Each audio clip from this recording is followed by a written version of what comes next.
High student, আমি Samir sir. আমার coaching in commerce এই ক্লাসে সমস্ত স্টুডেন্টকে জানাই ওয়েলকাম। আজকে আমার যে ক্লাস থাকছে, আজকের ক্লাসে যে চ্যাপ্টার নিয়ে আলোচনা করব, চ্যাপ্টারটা হচ্ছে ওয়ার্কিং ক্যাপিটাল ম্যানেজমেন্ট। এই ওয়ার্কিং ক্যাপিটাল ম্যানেজমেন্ট তোমাদের ফাইন্যান্সিয়াল ম্যানেজমেন্টের একটা চ্যাপ্টার, যেটা আমরা আলোচনা প্রসঙ্গে আমরা প্রথমে ওয়ার্কিং ক্যাপিটাল কি সেটা একটু জেনে নিই। আচ্ছা, ওয়ার্কিং ক্যাপিটাল বলতে আমরা বুঝি যে কোনো বিজনেস কনসার্ন বা যে কোনো প্রোডাকশান ইউনিট যে সমস্ত আছে, সেই প্রোডাকশান ইউনিটের তারা যে ডে টু ডে কাজ করছে, সেই ডে টু ডে কাজের জন্য তাদের যে ক্যাপিটালের প্রয়োজন, সেই ক্যাপিটালটাকে বলি আমরা ওয়ার্কিং ক্যাপিটাল। এবার ওয়ার্কিং ক্যাপিটাল হচ্ছে, আমরা যদি অন্য দিক দিয়ে দেখি, আমরা যদি ব্যালেন্স শিটের দিকে তাকাই, তাহলে ব্যালেন্স শিটের দিকে তাকালে দেখব যে আমাদের অ্যাসেট সাইডে একটা কারেন্ট অ্যাসেট হেডিং থাকছে, আর লায়াবিলিটি সাইডে একটা কারেন্ট লায়াবিলিটি হেডিং থাকছে। সেই current assets minus current liability করলে আমরা যেটা পাই সেটাকেও বলি আমরা ওয়ার্কিং ক্যাপিটাল।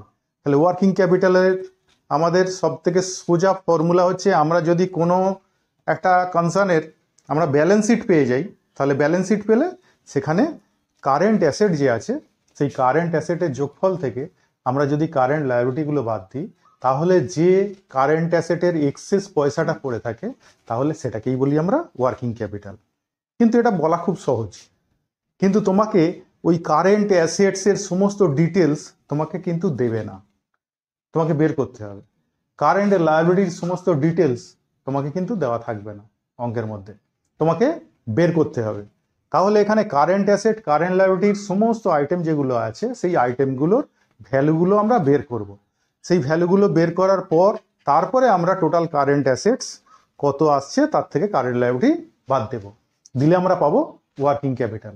এবার এই যে ওয়ার্কিং ক্যাপিটাল আমরা পাবো, এই ওয়ার্কিং ক্যাপিটালটা পাওয়ার জন্য আমাদের কারেন্ট অ্যাসেটে কি কি আইটেমগুলো থাকে সেইগুলো একটু আলোচনা করে দিই।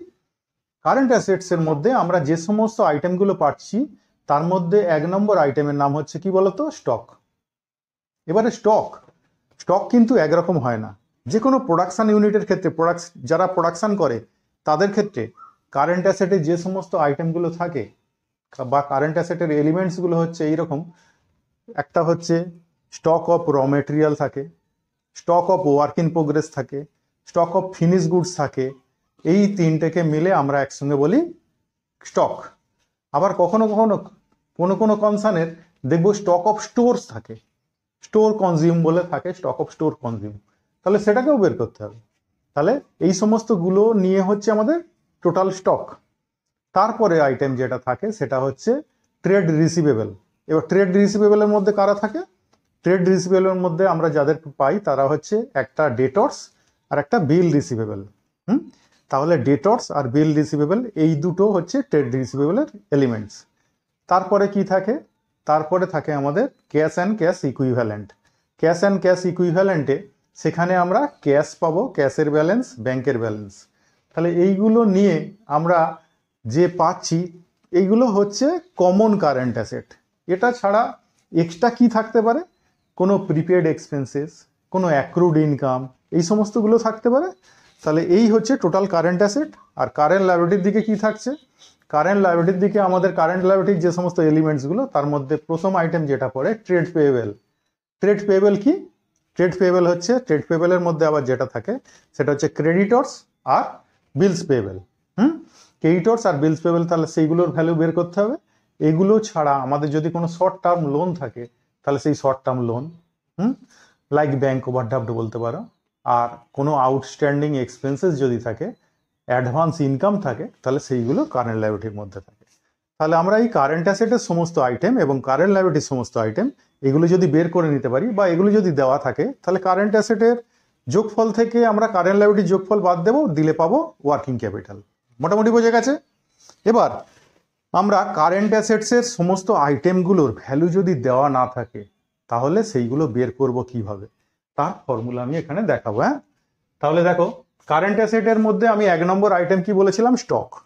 এবার স্টকের আমাদের স্টক যদি বের করি, সেই স্টকের পরিমাণ কি সেটা আমাদের জানতে হবে। এবার আমাদের মাঝে মাঝে না আমাদের কি করে, এই ওয়ার্কিং ক্যাপিটাল সাইকেল বের করতে দেয়।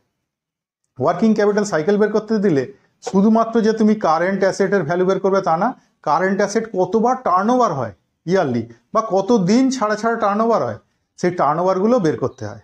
হ্যাঁ, আর তা আমি এখানে প্রথমে ওই টার্নওভারগুলো বের করা শেখাবো, এবং কত দিন ছাড়া ছাড়া ওরা টার্নওভার হয় সেটাকে বলে ভেলোসিটি, সেই ভেলোসিটিগুলো বের করা শেখাবো। দেখো, আমরা প্রথমে কারেন্ট অ্যাসেটে বলেছি প্রথম আইটেম হচ্ছে স্টক, আর স্টকের মধ্যে যে এলিমেন্টসগুলো থাকে তার মধ্যে র মেটেরিয়াল হচ্ছে 1 নম্বর। র মেটেরিয়ালসের ভেলোসিটি কিভাবে বের করব? র মেটেরিয়ালসের ভেলোসিটি বের করতে গেলে আমাদের করতে হয় কি, average stock of raw materials প্রথমে বের করতে হয়। অ্যাভারেজ স্টক মানে কি, আমরা ফর্মুলা জানি, opening stock of raw materials plus closing stock of raw materials by 2। এগুলো আর এম দিয়েছি র মেটেরিয়ালস, হ্যাঁ, এগুলো বুঝে নেবে, শর্টকাটে লিখেছি নইলে ধরতো না। তাহলে opening stock of raw materials plus closing stock of raw materials by 2, সেটা হচ্ছে আমরা অ্যাভারেজ র মেটেরিয়ালসের আমরা স্টক পেয়ে যাচ্ছি। এরপর এই র মেটেরিয়ালসের তাহলে ভেলোসিটি কিভাবে বের করব, মানে কত দিন ছাড়া ছাড়া র মেটেরিয়ালস সারা বছরে রোটেশন হয়, তাহলে সেটা বের করতে গেলে আমরা র মেটেরিয়ালস ভেলোসিটি বের করবো এইভাবে। এইখানে যে average stock of raw materials বের করেছি, সেই average stock of raw materials by raw material consumed into 365 days. সারা বছরে যদি 365 দিন হয় তাহলে 365 দিন দিয়ে আমরা ইন্টু করলেই আমাদের ডেজটা বেরিয়ে আসবে। তাহলে এটা আছে র মেটেরিয়াল কনজিউমড, হ্যাঁ, র মেটেরিয়াল কনজিউমড। তাহলে ওখানে average stock of raw material by raw materials consumed into 365 days. ঠিক সিমিলারলি আমরা যদি ওয়ার্ক ইন প্রোগ্রেসের ভেলোসিটি বের করতে যাই, তাহলে প্রথমে অ্যাভারেজ ওয়ার্ক ইন প্রোগ্রেস আমাদের বের করতে হবে। অ্যাভারেজ ওয়ার্ক ইন প্রোগ্রেস মানে opening work in progress plus closing work in progress by 2 হলে অ্যাভারেজ ওয়ার্ক ইন প্রোগ্রেস। এবার সেখান থেকে ভেলোসিটি যখন বের করব, তাহলে average work in progress by works কস্টের উপর করতে হয়। এটা average work in progress by works cost, মানে আমাদের কস্ট অফ গুডস ম্যানুফ্যাকচার্ড যেটা বেরোয়, সেই কস্ট অফ গুডস ম্যানুফ্যাকচার্ড বা যেটাকে আমরা বলি ওয়ার্কস কস্ট। তাহলে এগুলো দেখবে কস্ট শিটে থাকে কিন্তু।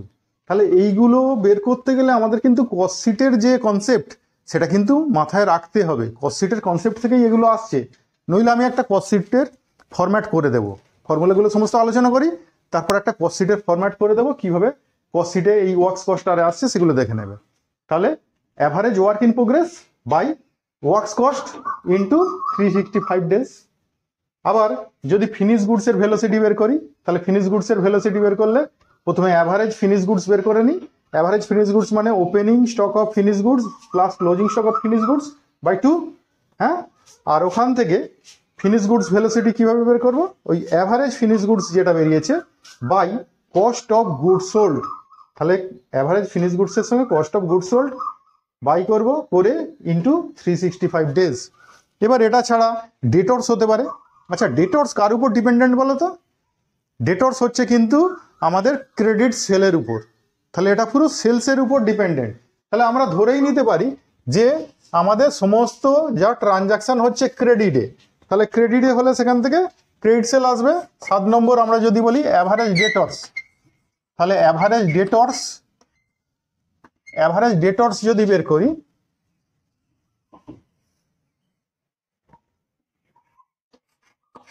অ্যাভারেজ ডেটর্স, তাহলে এখানে opening debtors plus closing debtors by 2। তাহলে opening debtors plus closing debtors by 2, এটা হচ্ছে অ্যাভারেজ ডেটর্স। তাহলে আমাদের ডেটর্স ভেলোসিটি কিভাবে বেরোবে, তাহলে ডেটর্স ভেলোসিটি হচ্ছে এইরকম। ডেটর্স ভেলোসিটি তাহলে অ্যাভারেজ ডেটর্স বাই কি লিখবো, সেলস, সেলসটাকে পুরোটাকেই ধরে নেব ক্রেডিট সেল। তাহলে average debtors by sales into 365 days. তাহলে average debtors by sales, sales means credit sale, হ্যাঁ, পুরোটাই ক্রেডিট সেল ধরে নেব। Average debtors by credit sale into 365 days. এবার যদি এরপরের, এটা হলো 8 নম্বর, বুঝেছো, 8 নম্বর। এরপর হচ্ছে ক্রেডিটর্স ভেলোসিটি যদি বের করি, তাহলে অ্যাভারেজ ক্রেডিটর্স বের করতে হবে, হ্যাঁ। 9 নম্বর অ্যাভারেজ ক্রেডিটর্স। অ্যাভারেজ ক্রেডিটর্স হচ্ছে কি জানি আমরা, opening creditors plus closing creditors by 2। এখানে কিন্তু ডেটর্স মিন্স হচ্ছে ডেটর্স প্লাস বিল রিসিভেবল, এখানে কিন্তু মিস করবে না, তুমি বলবে বিল রিসিভেবল কোথায় গেল, তাহলে ডেটর্স প্লাস বিল রিসিভেবল দুটোই কিন্তু ধরে নিয়ে এটা করেছি। Debtors means debtors plus bill receivable, এখানে ক্রেডিটর্স মিন্স ক্রেডিটর্স প্লাস বিলস পেয়েবল, এটা ধরে নিয়ে করছি। হ্যাঁ, আর 10 নম্বর ক্রেডিটর্স ভেলোসিটি তাহলে কিভাবে বেরোবে, ক্রেডিটর্স ভেলোসিটি। আচ্ছা, ক্রেডিটর্স ভেলোসিটি তাহলে অ্যাভারেজ ক্রেডিটর্স যেটা আমাদের বেরিয়েছে, average creditors by credit purchase. এখানে কিন্তু লেস রিটার্ন মানে নেট পারচেজ, ক্রেডিট পারচেজ তো অবশ্যই, এটা কিন্তু নেট। এখানে ক্রেডিট সেল তো অবশ্যই, এটা কিন্তু নেট। রিটার্ন লেস করার পর ইন্টু 365 ডেজ। এইবার এইগুলো তো আমি বের করে নিলাম, এখানে এই 10টা বের করে নিলাম। বের করে নেওয়ার পর আমাদের বের করতে দেয় ওয়ার্কিং ক্যাপিটাল সাইকেল। তাহলে ওয়ার্কিং ক্যাপিটাল সাইকেল কিভাবে বের করব, তাহলে এইগুলো মাথার মধ্যে এলো। হ্যাঁ, এগুলো মোটামুটি টুকে নিও। দেখো,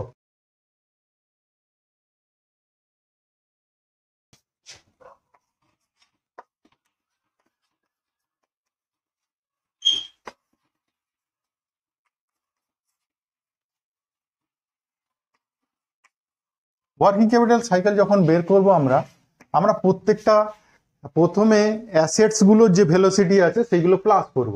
তা প্রথমে কি পেয়েছি আমরা, র মেটেরিয়ালস, তাহলে র মেটেরিয়ালস ভেলোসিটি, তার একটা ডেজ বেরিয়েছে, ওগুলো সব ডেজে বেরিয়েছে, বুঝেছো, ডেজ।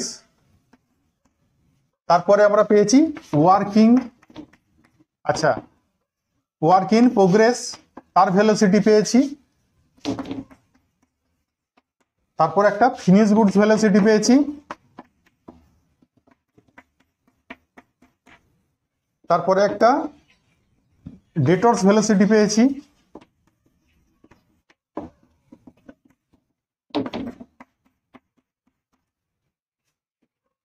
আর যদি এখানে ক্যাশ অ্যান্ড ব্যাংক থাকে তারও একটা ভেলোসিটি আমরা এখানে লিখতে পারি। ক্যাশ অ্যান্ড ব্যাংক তার যদি ভেলোসিটি থাকে, তাহলে ক্যাশ অ্যান্ড ব্যাংক মানে হচ্ছে টোটাল ক্যাশ টার্নওভার, আর অ্যাভারেজ ক্যাশ তার যদি আমরা রেশিও করি তাহলে সেখান থেকে আসে, কিন্তু ক্যাশ খুব একটা থাকে না এখানে, তাহলে ক্যাশকে নিতে হবে না। আমরা করব এইগুলো যোগ করব, যোগ করলে যে ডেজটা আসবে তার থেকে লেস করব ক্রেডিটর্স ভেলোসিটি, ক্রেডিটর্স ভেলোসিটি বাদ দেব, দিলেই এইটা আমার যেটা আসবে এটাই হচ্ছে ওয়ার্কিং ক্যাপিটাল সাইকেল। বোঝা গেছে?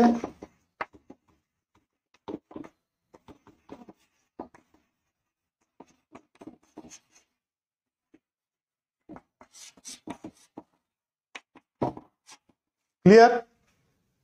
তাহলে এইটা হলো আমাদের ওয়ার্কিং ক্যাপিটাল সাইকেল, অর্থাৎ এখানে যে ডেজটা আসবে কতদিন ছাড়া ছাড়া আমাদের ওয়ার্কিং ক্যাপিটাল টার্নওভার হয়।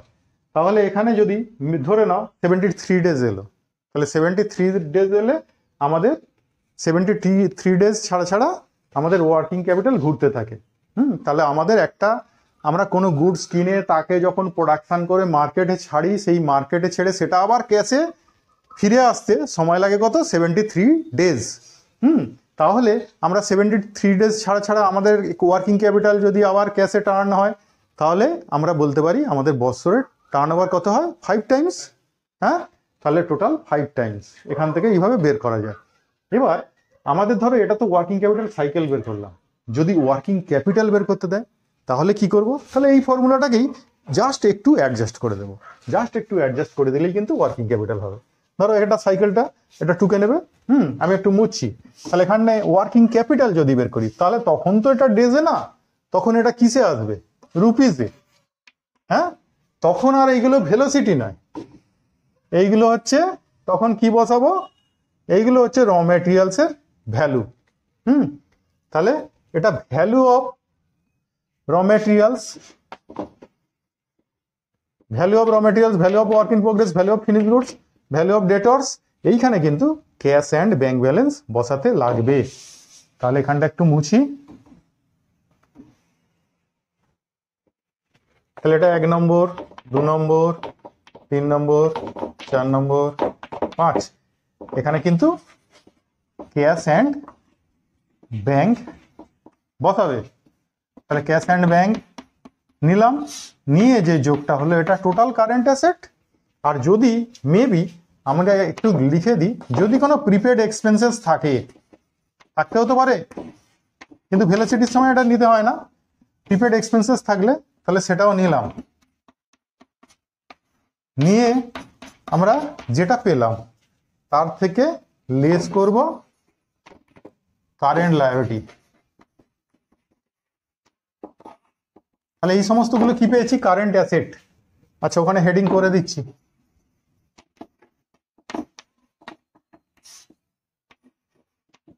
Current liabilities. তাহলে এইখানটা একটু ওয়ার্কিং ক্যাপিটালটা ওই দিকটা টেনে করি, এখানটা একটু কারেন্ট অ্যাসেট হেডিং করি। হ্যাঁ,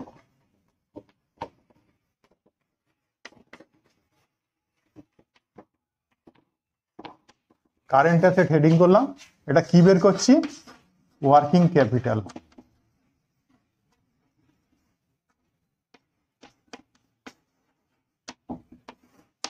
ঠিক আছে, ওয়ার্কিং ক্যাপিটাল বের করছি। ওয়ার্কিং ক্যাপিটালে প্রথমে আমরা টোটাল অ্যাসেটস, এবারে তুমি বলবে এই যে র মেটেরিয়ালসের আমরা ভ্যালু বসাচ্ছি, র মেটেরিয়ালসের value work in progress, finish goods, debtors, cash, bank.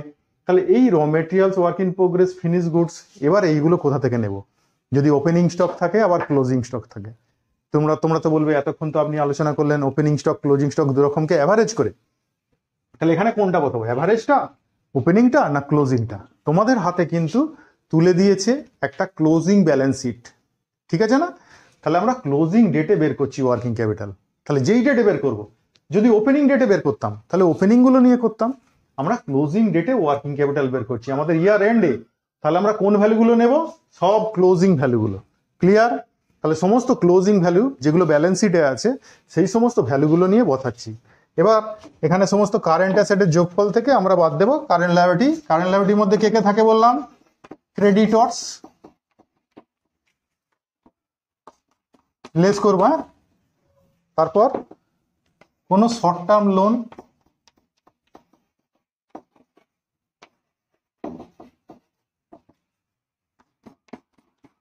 যদি ব্যাংক ওভারড্রাফট থাকে তাও শর্ট টার্ম লোনের মধ্যে পড়ে, আর কোনো আউটস্ট্যান্ডিং এক্সপেন্সেস যদি থাকে তাহলে লেস করলাম। লেস করলে আমরা যেটা পেলাম সেটাকেই বলবো ওয়ার্কিং ক্যাপিটাল। বলো, ক্লিয়ার? বোঝা গেছে? তাহলে এই হলো ওয়ার্কিং ক্যাপিটাল। এইবারে আমাদের কিন্তু এটা ওয়ার্কিং ক্যাপিটালের একটা যে ফরম্যাট দিলাম, এইভাবে ওয়ার্কিং ক্যাপিটাল আমরা বের করতে পারি। আর মাঝে মাঝে আমাদের ওয়ার্কিং ক্যাপিটাল রিকোয়ারমেন্ট স্টেটমেন্ট বের করতে দেয়। স্টেটমেন্ট বের করতে দিলে তাহলে কিন্তু তখন ছক করে করতে হবে, তখন একটু ফর্মুলাটা অন্যরকম হবে। এখন হচ্ছে ওয়ার্কিং ক্যাপিটাল যেটা বের করছি, এটা হচ্ছে তোমার হাতে সমস্ত ভ্যালু যখন দিয়ে দেবে, তাহলে সমস্ত ভ্যালু দিয়ে দিলে তাহলে এই ফর্মুলায় বের করবে। হ্যাঁ, আর যদি ভেলোসিটি বের করতে দেয় তাহলে আগে যে ফর্মুলাটা দেখালাম ওইভাবে। হ্যাঁ, আর যদি ওয়ার্কিং ক্যাপিটাল রিকোয়ারমেন্ট স্টেটমেন্ট বের করতে দেয় তার ফর্মুলাটা কিন্তু একটু আলাদা রকম। কিন্তু আমি এই যে ফর্মুলাগুলো দেখালাম ভেলোসিটির ফর্মুলায়, যেটা বারবার আসছিল দেখবে কস্ট শিটের সমস্ত আইটেমগুলো, হেডিংগুলো আসছিল। তাহলে কস্ট শিটের একটু ধারণাটা তোমাদের দিয়ে দিই। হ্যাঁ, তাহলে এই ক্লাসে কস্ট শিটের একটা ধারণা দিয়ে দিই, তাহলে তোমরা ওইখানে বসাতে পারবে। ওয়ার্কস কস্ট কি, হ্যাঁ, কস্ট অফ গুড সোল্ড কি, সেইগুলো না জানলে কিন্তু হবে না। তাহলে একটু কস্ট শিটের ধারণা দিয়ে দিচ্ছি। দেখো, আমরা স্টেটমেন্ট অফ কস্ট বানাচ্ছি। স্টেটমেন্ট অফ কস্ট বানাতে গেলে আমাদের প্রথমে 1 নম্বর আইটেম যেটা থাকে সেটা হচ্ছে র মেটেরিয়াল কনজিউম। র মেটেরিয়াল কনজিউম যখন বের করি তখন আমাদের র মেটেরিয়ালসের ওপেনিং স্টক প্রথমে নিতে হয়। ওপেনিং স্টক তাতে অ্যাড করি, র মেটেরিয়াল পারচেজ তাতে অ্যাড করা হয়, ক্যারেজ অন র মেটেরিয়াল পারচেজ, তাতে অ্যাড করে আমাদের টোটাল র মেটেরিয়ালের একটা ভ্যালু আছে, তার থেকে লেস করি আমরা closing stock of raw material. আর র মেটেরিয়াল যদি কোনো লস্ট হয় তাহলে বা ড্যামেজ হয় তাহলে সেটা মাইনাস। হ্যাঁ, তুমি বলবে এখানে রিটার্ন নেই, এখানে রিটার্নও কিন্তু লিখতে পারো। র মেটেরিয়াল যদি রিটার্ন থাকে এটা তো লস্ট, আর এখানে একটু র মেটেরিয়ালস রিটার্ন যদি দেওয়া থাকে, কারণ ওখানে যেহেতু আমরা পারচেজ লিখেছি, হ্যাঁ, বা পারচেজকে নেট করে দিলেও হয়, তাহলে আর এটা লিখতে লাগবে না, তাই করো। তাহলে এখানে রিটার্নটা এখানে না লিখে আমরা পারচেজটাকে লিখলাম নেট, তার মানে এটার মধ্যে থেকে রিটার্ন লেস করা আছে। এরপর আমরা এখানে ক্লোজিং স্টক আর র মেটেরিয়াল লস্ট সেটা মাইনাস করার পর যেটা এলো র মেটেরিয়াল কনজিউম। তোমরা দেখবে আমরা র মেটেরিয়ালস ভেলোসিটি বের করতে গিয়ে র মেটেরিয়াল কনজিউম কথাটা ইউজ করেছিলাম, তাহলে কোন অ্যামাউন্টটা নিতে হবে? এই অ্যামাউন্টটা। ক্লিয়ার? এরপরে নিতে হয় 2 নম্বর ডিরেক্ট ওয়েজেস। ডিরেক্ট ওয়েজেস লিখে দিলাম, তারপর ডিরেক্ট এক্সপেন্সেস যদি কিছু থাকে, সেখানে চার্জেবল এক্সপেন্সেস মাঝে মাঝে থাকে, তাহলে সেটা নিতে হবে। তাহলে সেটা নিলে আমাদের এই তিনটে টোটাল করে যেটা আসে তাকে কি বলি আমরা? Prime cost. ঠিক আছে, এবার প্রাইম কস্টের পরে আবার কি আসবে দেখো। দেখো প্রাইম কস্ট পেয়েছিলাম আমরা, প্রাইম কস্ট পাওয়ার পর এবার আমরা যেটা দেব নাম্বার 4-এ, সেটা হচ্ছে ফ্যাক্টরি ওভারহেড। ফ্যাক্টরি ওভারহেড হচ্ছে আমরা ফ্যাক্টরি ওভারহেডের মধ্যে ফ্যাক্টরির সমস্ত খরচ, যা খরচ আসবে ফ্যাক্টরির সমস্ত খরচগুলো আমরা এখানে বসাবো। ঠিক আছে না? সেখানে ফ্যাক্টরি রেন্ট হতে পারে, ফ্যাক্টরি লাইটিং হতে পারে, ফ্যাক্টরি ম্যানেজার স্যালারি হতে পারে, হ্যাঁ, আদার ইনডিরেক্ট ওয়েজেস, ইনডিরেক্ট মেটেরিয়াল সমস্ত হতে পারে, সমস্তগুলো প্লাস করে এখানে লিখে দেবো। ঠিক আছে? আর যদি ওই সমস্ত আইটেম অনেকগুলো আইটেম থাকে তাহলে আমরা ইনার কলমে ওইগুলো সমস্ত বসিয়ে প্লাস করে বাইরে পাঠাবো একবার। ঠিক আছে? এরপরে দিতে হয় work in progress. Work in প্রোগ্রেসের opening stock less closing stock করব। আমি কি করি? ওপেনিং স্টকটাকে ইনার কলমে বসাই, তারপর তার থেকে লেস ক্লোজিং স্টকটা এখানে মাইনাস করে, যদি এটা মাইনাস ফিগারে বেরোয় তাহলে এখানে মাইনাস ফিগারে এটা বসাই, আর যদি প্লাস ফিগার বেরোয় বসাই।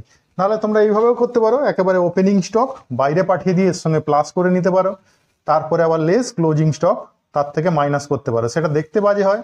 সেই জন্য আমরা ওয়ার্ক ইন প্রোগ্রেসটাকে ভিতরে করে নিলাম, opening stock less closing stock করে বাইরে পাঠালাম, দেখতে সুন্দর হলো, একটা গুছানো জিনিস হলো, সেই জন্য এইভাবে করি আমি। ঠিক আছে? তাহলে ওপেনিং স্টক অফ কার? ওয়ার্ক ইন প্রোগ্রেসের ওপেনিং স্টক অ্যাড করলাম, আর ওয়ার্ক ইন প্রোগ্রেসের ক্লোজিং স্টক লেস করলাম, করে প্লাস মাইনাস করে প্লাস ফিগার হলে প্লাস ফিগার পাঠাবো, মাইনাস ফিগার হলে মাইনাস ফিগার বাইরে পাঠালাম। এটা যোগ করে যেটা পাই সেটাকে ফ্যাক্টরি কস্ট বলে বা ওয়ার্কস কস্ট বলে। তাহলে এই হেডিংটা হচ্ছে ওয়ার্কস কস্ট। ঠিক আছে? এবার ওয়ার্কস কস্ট করার পরে দেব office and administrative overhead. Office and administrative ওভারহেডেও সেখানে অনেক কিছু থাকতে পারে। হ্যাঁ, সেখানে অফিস রেন্ট থাকতে পারে, অফিস স্টাফ স্যালারি থাকতে পারে, হ্যাঁ, অফিসের সান্ড্রি এক্সপেন্সেস থাকতে পারে, অফিসের মানে জেনারেল ম্যানেজার স্যালারি থাকতে পারে, তাহলে এখানে আসবে। তাহলে সেই সমস্তগুলো ইনার কলমে যোগ করে আমরা ধরো বাইরে পাঠিয়েছি, যেটা পেয়েছি সেটাকে বলবো কস্ট অফ প্রোডাকশন। চলো তারপর দেখা যাক তারপর কি হয়। আচ্ছা, এইবার দেখো আমরা cost of goods, cost of production পেয়ে গেছিলাম, কস্ট অফ প্রোডাকশন যেটা পেয়ে গেছি, এরপর দেব আমরা ফিনিশ গুডস। ফিনিশ গুডস এরও তাই করবো, opening stock less closing stock. এই ওপেনিং স্টক মানে ফিনিশ গুডস এর ওপেনিং স্টক, কিন্তু opening stock less closing stock করব, ওপেনিং স্টক থেকে ক্লোজিং স্টক মাইনাস করব, করে যে ফিগারটা আসবে সেটা প্লাসেও আসতে পারে মাইনাসেও আসতে পারে। তাহলে এর সঙ্গে সেটা প্লাস ফিগার এলে প্লাস করব, মাইনাস ফিগার এলে মাইনাস করব, যেটা আছে সেটাকে আমরা কি বলি? Cost of good sold. এরপর কস্ট অফ গুড সোল্ড এসে যাওয়ার পর আমরা দেবো selling overhead, selling and distribution overhead. Distribution overhead এবং সেলিং ওভারহেড দুটোই এখানে থাকে। হ্যাঁ, তাহলে এখানে একটু লিখে দাও পাবলিক, ডিস্ট্রিবিউশন ওভারহেড। তাহলে সেলিং অ্যান্ড ডিস্ট্রিবিউশন ওভারহেড সেখানে দিলে, দেওয়ার পর আমাদের যেটা আছে সেটাকে বলি আমরা কস্ট অফ সেলস, আর তাতে প্রফিট চাপিয়ে দিলেই আমাদের বেরিয়ে যায় কি? সেলস। তাহলে এই হলো কস্ট শিটের ফরম্যাট। তোমার কিন্তু ওয়ার্কিং ক্যাপিটাল যখন ভেলোসিটি বের করতে দেবে তখন কিন্তু এই সমস্ত হেডিংগুলো বারবার দেখবে আমরা ইউজ করেছি ওখানে ওই ফর্মুলার মধ্যে। তাহলে এই কস্ট শিটের কনসেপ্টটা পুরো মাথার মধ্যে থাকলে তাহলে কিন্তু তোমার অঙ্কটা করতে খুব সহজ হবে। অনেকে কি করে, প্রত্যেকটা আইটেমের সময় একবার একবার করে ওয়ার্কিং করে ওই সময় ওয়ার্কস কস্ট বের করছে, কখনো আবার কস্ট অফ গুড সোল্ড বের করছে। তাহলে বারবার এটা না করে আমরা যদি দেখি আমাদের এই সমস্ত আইটেমগুলো লাগবেই, তাহলে আমরা একটা কস্ট শিট বানিয়ে নিই না, বানিয়ে নিলে একবারেই তো হয়ে গেল। তারপর যেখানে যেখানে আমার প্রয়োজন সেখানে সেখানে সেইগুলো লাগাবো। তাহলে কেন বারবার করতে যাব কেন? বারবার করতে গেলে সময় নষ্ট হবে, হ্যাঁ, তারপর তোমার খাটুনিও হবে। তাহলে তার থেকে আমরা যদি একটা কস্ট শিট ওয়ার্কিংয়ে বানিয়ে নিয়ে তারপর আমরা ফর্মুলায় আসি, তাহলে কিন্তু অনেক ইজি হবে। তাহলে এখানে মোটামুটি আমরা ওয়ার্কিং ক্যাপিটাল, তার ভেলোসিটি নিয়ে সমস্ত আলোচনা করলাম। আর ওয়ার্কিং ক্যাপিটাল যদি ব্যালেন্স শিট দেওয়া থাকে, সমস্ত ভ্যালু দেওয়া থাকে, তাহলে কিভাবে বের করবে সেটা আলোচনা করলাম। কিন্তু এখানে একটা জিনিস বাকি থেকে গেল, সেটা হচ্ছে আমাদের যদি ওয়ার্কিং ক্যাপিটাল রিকোয়ারমেন্ট স্টেটমেন্ট বের করতে দেয়, তাহলে ওয়ার্কিং ক্যাপিটাল রিকোয়ারমেন্ট স্টেটমেন্টের তার কিন্তু ফর্মুলাটা সম্পূর্ণ আলাদা। তার জন্য একটা ছক করতে হয়, ক্যালকুলেশন আলাদা। তাহলে সেটা কিন্তু আজকে আমি আলোচনা করছি না, সেই আলোচনাটা থাকবে আমার পরের ভিডিওয়। ঠিক আছে, পরের ভিডিওয়ে আমি কিন্তু সেটা সেই ক্লাসে আমি আলোচনা করব ওয়ার্কিং ক্যাপিটাল রিকোয়ারমেন্ট স্টেটমেন্ট কি করে বানাবে। সেখানে শেখাবো এবং সেখানে সমস্ত ফর্মুলাটা বুঝিয়ে দেব। আজকের ক্লাস এইটুকুই। তাহলে আজকের মতো টাটা, বাই।